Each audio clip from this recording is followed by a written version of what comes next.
Okay, welcome to video interviews on FightHype. This is Lance Pugmire. I'm here with my colleague Sean Zintel, and we've got our special guest is the head of SNAC up in the Bay Area, the former head of Balco, Victor Conte, who now has alliances with several fighters, including world champions Caleb Plant, Shakur Stevenson, Devin Haney, former four-division champion Mikey Garcia, and a slew of others. Victor, I just think that it's an appropriate time to have you on this week as we see super featherweight world champion Oscar Valdez head into his first title defense. He's been stained, he's endured this positive or, subjected himself to this positive test for the banned stimulant phentermine. And I think as we head into this, there's a lot of maybe a lack of knowledge about what phentermine is, what it does, why it's banned. And I wanted to start by just saying, can you just give us a little brief history of why this substance is being treated the way it is at this point in time? Okay, phentermine is from the amphetamine family. So most have heard of methamphetamine, okay? So it is a potent, powerful stimulant. It raises the heart rate. It increases oxygen delivery to muscle tissue. It makes you stronger. It makes you faster. It increases your training time to exhaustion. So it's absolutely, positively a PED. I just am baffled that President Suleiman is saying it's not a PED when we will go through some of the history here, proving that it's not only a PED, but a dangerous PED that athletes have died from using during competition. Who's died? Okay, the person who died, his name is Tommy Simpson. In 1965, he made the statement that, this is classic. He said, "It takes 10 pills to kill you and 9 pills to win." He said that in 1965. Wow, what a quote. He, in the middle of the Tour de France, the 13th stage, in fact, before that, 1965, he was voted the Athlete of the Year by the BBC, one of the most high-profile athletes in the entire world. In 67, during the 13th stage, he died from amphetamine use. So talk about a high-profile death. Apparently, Mr. Suleiman has not done his homework because there are many, many cases. This is a very dangerous drug, and it should be banned and prohibited, not only on fight night or during competition, but during camp or during the out-of-competition phase. And I'll explain why, but go ahead. Yeah, I wanted to ask you something real quick, because the interesting thing is I've been trying to decipher, how sinister is this situation with Oscar Valdez. He tested negative in July. He tested positive on August 13th, and he tested negative again on August 30th. Does that indicate that, to me, that would indicate that he's not really using this in some type of massive, abusive type form, that it maybe did, fall into his herbal tea, as he has said, or it was, found a way into his system in some other way. What was your thoughts on that? Okay, first of all, there's never, ever been a case of phentermine being found, not only in a herbal tea, but any sort of supplement whatsoever. A toxicology did an exhaustive search. Never, ever has this happened ever before. So let's talk more about what we do know from what you just revealed about the positive and negative tests. Phentermine stays in the system for about 4 days. That's how long it takes to clear and come up with a negative test. You have different types of tests. Some are quantitative, others are qualitative. The difference is with anabolic steroids, it's qualitative. It's either there or it's not. You're either pregnant or you're not. There's no such thing as kind of being pregnant, okay? So with phentermine, they do have what they call an allowable limit. That number is 50 to make it simple. Valdez's number came back at 77. So he's way on the high side, okay? So this isn't, they tried to say trace amounts. Well, trace means, in analytical science, means parts per trillion, maybe parts per billion. That's ultra trace. Parts per million is called trace analysis. So his level is way above. So that's like saying speeding is 65 and he's going 90. Is he speeding? What do you think? Yes. Okay. So that's what we do know. The amount that was in his system was enough. And let me put that in context. Caffeine is a stimulant. You can drink 6 cups of coffee, for example, in lay terms, but if you drink 10 cups of coffee, it will pop up and that will exceed the allowable limit and you will receive a positive test result and that will flag as abuse. So this isn't just use. There's a difference between use and abuse. So the level they found was abusing this very potent and strong stimulant that has very powerful performance enhancing effects and very dangerous side effects, including stroke and heart attack. So, when we go through this history here, I think what people will begin to learn is that, in my opinion, Jose Sulaiman knows about as much about anti-doping and doping as I do about skydiving, and I'm afraid of heights, okay? This is flat out ignorance. This guy should not be making decisions like this. I'm standing up for all of boxing now telling you, this guy, maybe he inherited this position from his dad. I don't know. I know there's some good things his dad did in terms of reducing from 15 to 12 rounds and weigh-ins the day before. And a lot of positivity is there in terms of the history of the WBC. But this is simply stupid. Victor, say, I took the phentermine 3 or 4 weeks ago. Would it still allow me to have more energy on fight night? I mean, how long do the effects stay for you and benefit you? Okay. And that cyclist, was he taking a mixture of amphetamines and methamphetamines along with the phentermine, or was that? It's called an amphetamine. Its molecular structure is very similar. It may, obviously, what you have to determine the effects is a number of factors, including frequency and dosage. So I don't know what dosage that he was taking. We don't know what dosage that Valdez was taking. We just know that he was speeding and excessively speeding. That much we know. And we know there's never been any history reported in terms of the toxicology reports where this has ever shown up in any sort of a supplement. So my guess is he had full intention and knew he was taking it, or somebody slipped it to him in a shake. That's always possible. How much of this, Victor, if at all, obviously you're working with Caleb Plant for that huge undisputed title fight in November. Is this a message to Canelo and the Canelo camp that you're working with somebody who's on top of this like nobody else? I know VADA like nobody else, and this isn't just I'm on Valdez's case to be on Valdez's case. And so this is a message to Canelo and his camp. No, I respect Canelo. I do. This has nothing to do with the fact that I work with Caleb Plant. I saw him just a couple of days ago. He was at the SNAC facility when he came up to spend some time with Virgil Hunter and Andre Ward. But I'm a truth speaker, and I don't care if you're my daughter and you're a swimmer and you're doing this stuff, I'm going to have the exact same opinion to present to you. So it has nothing to do with it. Canelo deserves all the respect in the world.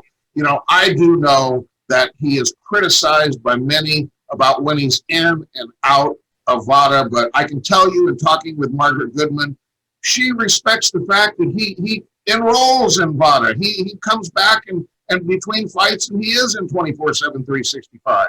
So he does make an effort. He's not running from anybody. And what really changed my opinion about Canelo was when he agreed with the Nevada Commission to give a hair sample. Now they're using in horse racing, they're using hair samples, and they are suspending horses based upon clenbuterol found in a hair sample. So when he stepped up and did that test and it came back negative and didn't show long-term historical perspective or chronic use, that was definitely points in Canelo's favor, and that changed my opinion.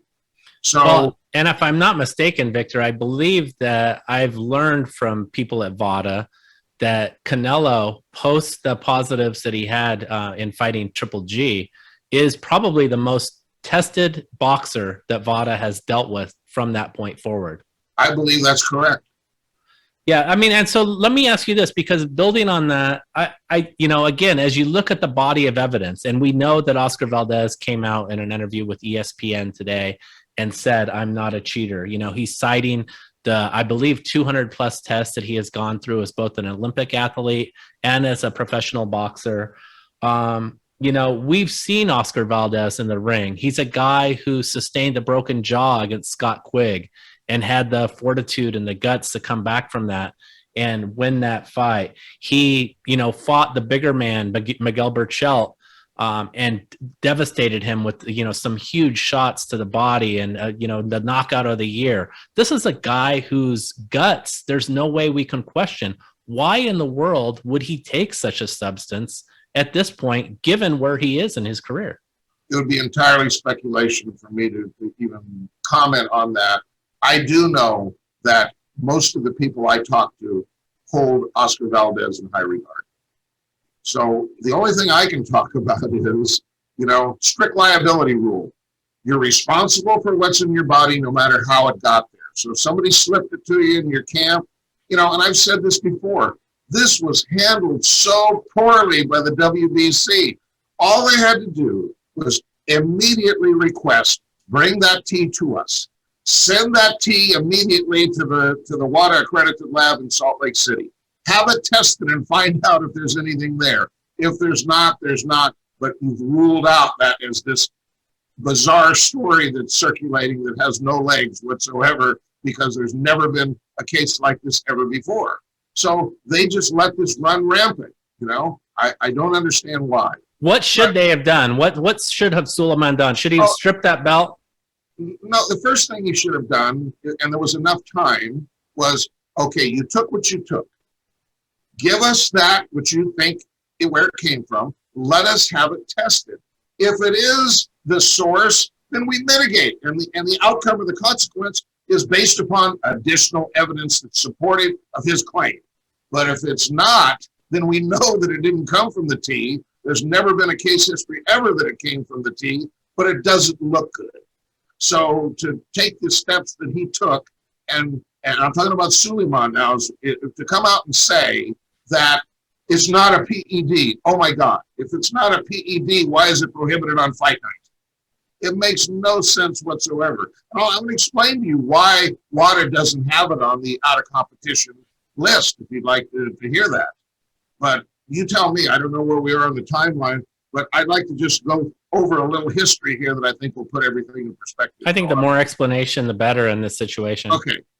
Okay, so the very first Olympic Games that they had doping testing was in 1968, ironically, in Mexico City.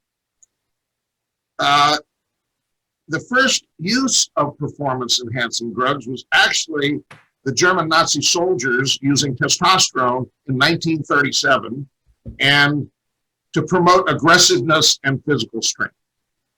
Then in 1940 through 45, during World War II, the Americans, British, Germans, and Japanese soldiers took amphetamines to counteract fatigue, elevate mood, and heighten endurance. So the United States military was taking amphetamines, okay, in battle.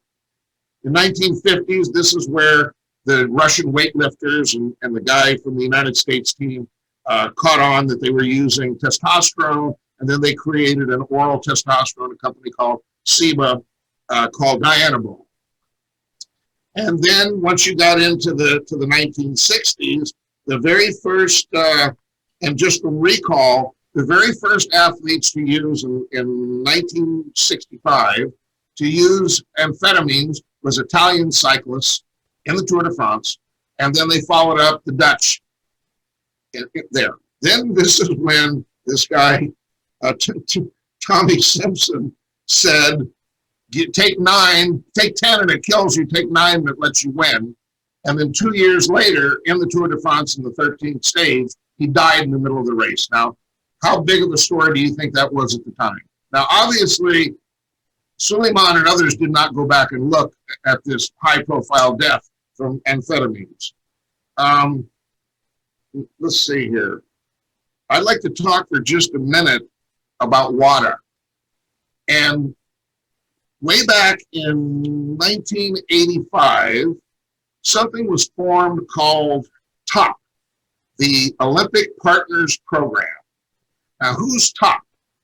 TOP was the main sponsors of the Olympic Games. So let me give you a list of who some of these people are. Coca-Cola, General Electric, Toyota, McDonald's, Procter & Gamble, Visa, Dow Chemicals, and so on. So these are the people that put up, and to become a member of TOP, the minimum amount was $100 million contribution to the Olympic Games. Okay? So in 1999, pressure came from TOP to, and at that time, Dick Pound, the founding chairman, who I've met with in person and talked to many times.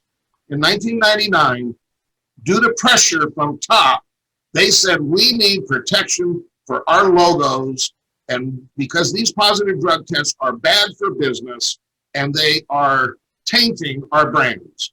So WADA was created to protect the reputation of these $100 million contributors, and not, let me be clear, and not for the health and safety of the athletes or fair play.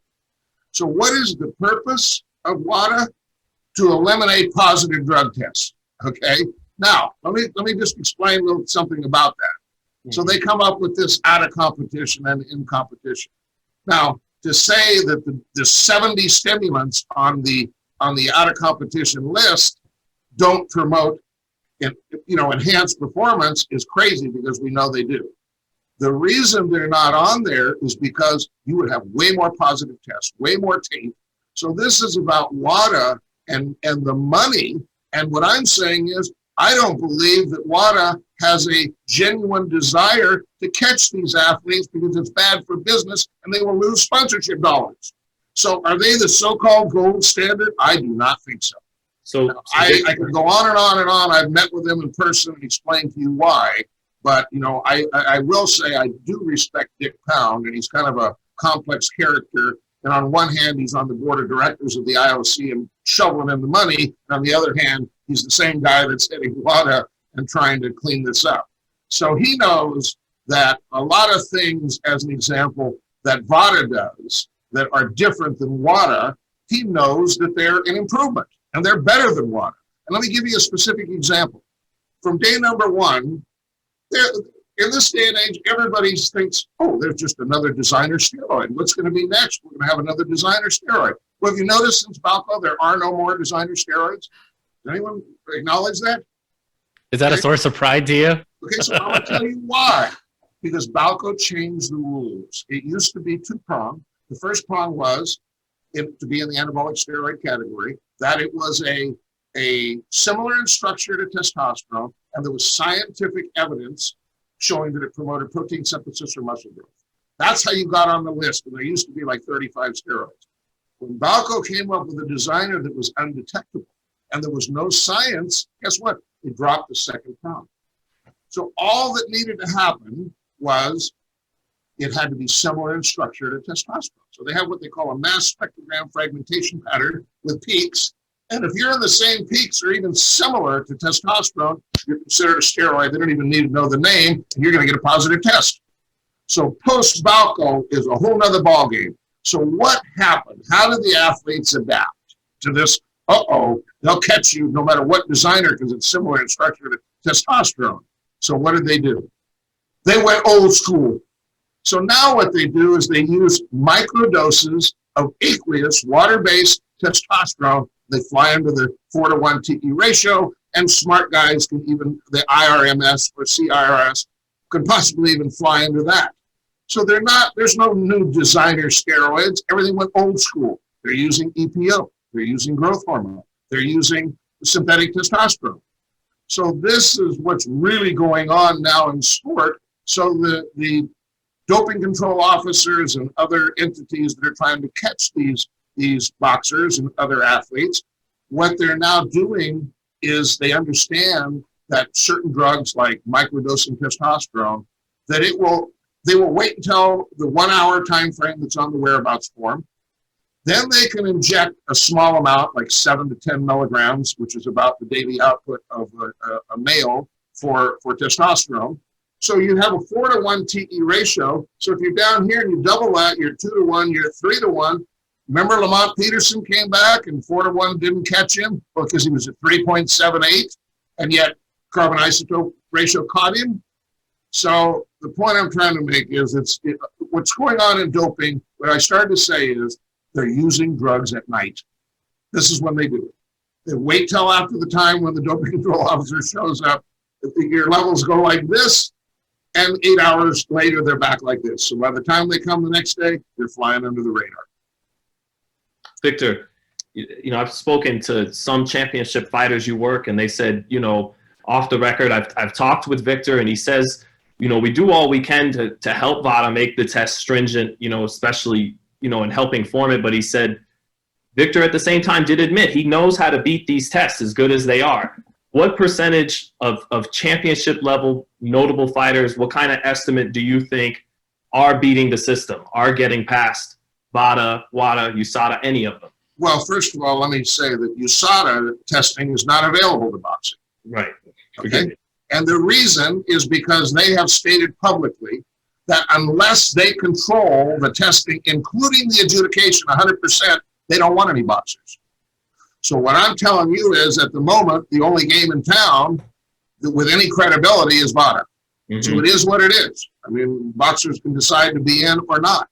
And VADA is much smarter, and the people they have, the scientific people advising them, have explained that if it's prohibited at all, it enhances performance and likely is dangerous. Therefore, the policy is all prohibited substances tested for at all times.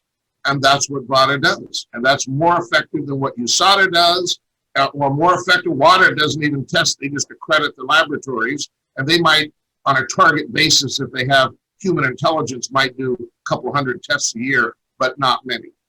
So is it possible to circumvent? Yeah, it is. But the same people that know how to circumvent, like myself, are the same ones that know how to catch you. Well, Victor, the issue is, and I think the reason that you're so fired up is this goes to the core of what VADA and the Clean Boxing program are supposed to be bringing to boxing, which is we're going to test these fighters, and if they're positive, there's going to be repercussions. So there really have not been. I mean, I know Mauricio Suleiman is going to be able to say, I've put this guy on probation, but there's really not repercussions being applied here. Have you spoken to the head of VADA, Margaret Goodman?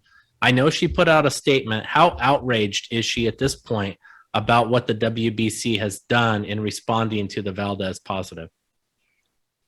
She's not happy at all, and she believes that this is wrong, straight up and simple. The motivation, in my opinion, is all about the cash. This is Bob Arum. This is Pat English. This is people that are coming out with this teen story that, if you look at the second time or the first interview with ESPN that Valdez did, he said, I don't know where it came from. I think this tea business, or I drank several different teas, You know what? If that's the case, put that tea on the table. Let us see what the brand is. Protect other people from what is happening to you from happening to them. Try to help. Try to become a part of the movement. Do the right thing. He didn't do the right thing. Suleiman didn't do the right thing. They didn't bring forward and say, here's the culprit. Here's what we believe. So I just have a hard time accepting things. I know he's a credible guy with an Olympic history, and many people like him and respect everything that he's done. But at the same time, you have to look at the context, the spectacular one-punch knockout that happened, okay? And then now, whether it's good, bad, or ugly, when people criticize the fighters that are with me because they're with me, well, then that same, criticism would apply to the Canelo camp too. And I just told you that I don't believe that that's fair and just. I do believe that when he stepped up and was willing, and you know where they got that idea to do the hair testing? Because I had suggested when Luis Ortiz had tested positive for blood pressure medications, and I told his team that if they would, and plus he had Walgreens prescriptions that he put on the table and took pictures of, okay? So he came forward and did the right thing. I advised them to go to Daniel at the Utah lab, and they said it would cost $2,500 to set up a hair test for these substances, and Lewis is ready to go because he really was taking a prescription medicine. This isn't some tea deal, dog ate my homework type of stuff. So there's part of me that does want to believe Oscar Valdez, but the truly scientific knowledge that I have tells me something's fishy here. Something's not right. And the bottom line is strict liability rule number 10, he's responsible for what's in his body. There should be consequences. And anything aside from that is simply wrong.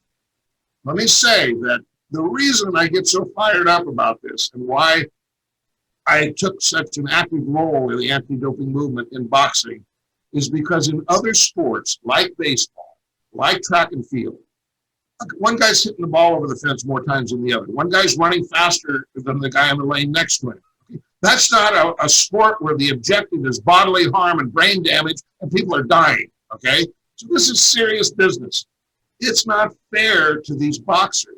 Now, what you're going to have is the cheaters who are going to say, well, you know, we don't want any testing. We don't want to do VADA. We like using drugs. It gives us the edge. It's fairly easy to circumvent the testing compared to the other guys who are putting up the dollars, who are dealing with the weekly, you know, venipuncture, them to, you know, you think that's fun? People knocking at your door and dealing with the doping control officers? It's certainly not. So the group that's around me, that Demetrius, Andre, Devin Haney, Caleb Plant, you'll notice all of them are in doing testing with VADA. So this is just Mikey Garcia. I could go on and on. Yeah. It's a part of the deal when you decide you want to work with me. It's just that simple. But now the you know, things have changed a little bit now. Now we've got this positive and we don't have the penalty, a significant penalty following it. How potentially troubling is this for the future of boxing? It's very troubling, without saying who it is, but a very credible anti-doping journalist researcher that I spoke with yesterday will be talking with Andy Foster in California and Bob Bennett in Nevada, as well as others like Pat English directly. Let's find out here, you know, what does the future of boxing hold? Is it okay?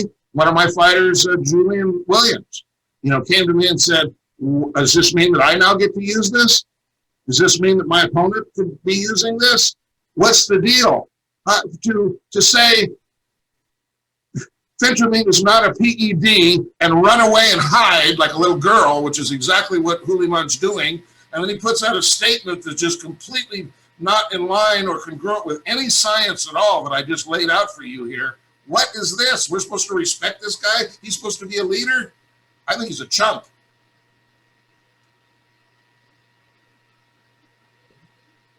I have nothing to add there, Lance. But well, I mean, look, I mean, I think school was in session earlier today, especially revealing WADA. You know, I didn't realize it was more about making sure the Wheaties boxes and the athlete on the front wasn't disgraced than it was catching someone cheating to win a gold medal. So I think that I just wanted to say this because I think that this is part of what you're alluding to, Victor. And I do think that the solid character of Oscar Valdez was considered. Yes, there was pressure from Bob Arum. Yes, there was a pressure by Pat English.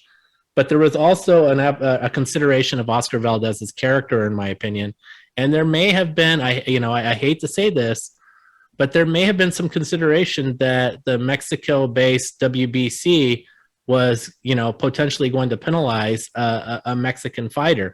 And you raised the point. If Julian Williams, you know, former two-belt world champion, if he has that substance in his system, how would he be treated? And I don't know that any of us have a great answer for what would have happened. Would the same application of this have played out if it was Julian Williams? I don't know.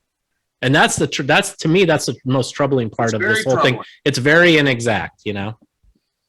It's very inexact. However, as they say, the rules are the rules until you change the rules. So I'm saying these rules need to be changed. And in fact, VADA already changed the rule.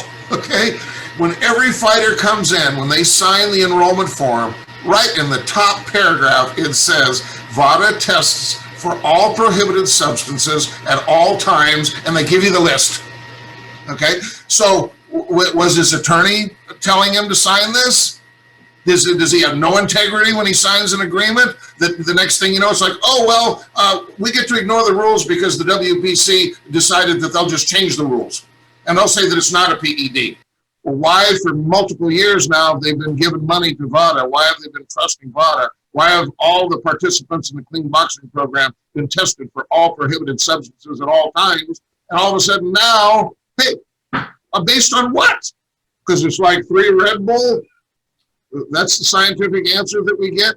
That doesn't hold any water with me at all. That's just complete nonsense. Yeah, So, what we know, Victor, is Oscar Valdez is going to defend his WBC super featherweight belt Friday night on ESPN against Brazilian's Robson Conseo. And I'm sorry, Sean, say it again. Yeah, very good pronunciation. Thank you, Sean. But Sean, I know you wanted to ask Victor some things as Victor, well. sure.